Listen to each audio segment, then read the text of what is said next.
Hi friends, సొరకాయలు నువ్వుల గుజ్జు కావాల్సిన పదార్థాలు: ఒక కప్పు నువ్వులు, 2 స్పూన్లమైన ధనియాలు, సగం ఎండు కొబ్బరి చిప్ప, 10 ఎండుమిర్చీలండి. మంచిగా వేపుకొని మనం మిక్సీలో మెత్తగా కొట్టి పెట్టుకోవాలండి. కొట్టేసి ఆ పొడి కొట్టుకున్నాక కొద్దిగా వాటర్ యాడ్ చేసి మిక్సీ జార్లో సెమీ లిక్విడ్ లాగా మనం పేస్ట్ లాగా తయారు చేసుకోవాలి. తర్వాత మనం పోపు వేసుకొని ఎర్రగడ్డలు వేయాలి.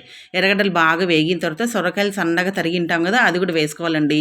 ఇది మాత్రం టేస్ట్ అయితే బలుంటుందండి. అన్నంలోకి బాగుంటుంది, జొన్న రొట్టెలోకి బాగుంటుంది, చపాతీలోకి అయితే సూపర్గా ఉంటుందండి. మామూలుగా మనం పసుపు అయితే కంపల్సరీ వేస్తాం కదా, కొద్ది పసుపు, తగినంత ఉప్పు వేసుకొని మనము మంచిగా వేపుకోవాలి. ఇప్పుడు నేను చెప్పినాను కదా పౌడర్ కొట్టుకోవాలని చెప్పి, ఆ పౌడర్ కొట్టి వాటర్ వేసి సెమీ లిక్విడ్ లాగా ఇలా చేసుకోవాలి. మనము ఈ సొరకాయలు మంచిగా ఉడికిన తర్వాత చింతపండు గుజ్జు వచ్చేసి ఒక కప్పు మైన వేసి తర్వాత వాటర్ వేసి మంచిగా మెత్తగా ఉడికించుకోవాలండి. తర్వాత ఈ గ్రేవీ కూడా దాంట్లోనే వేసి కొత్తిమీర కరివేపాకు యాడ్ చేయాలి. అంతేనండి, మనకి సొరకాయ గొజ్జు అయితే రెడీ అయిపోయింది. ఇది గట్టిగా ఉంది కాబట్టి ఇంకొద్దిగా వాటర్ యాడ్ చేసుకుందాం.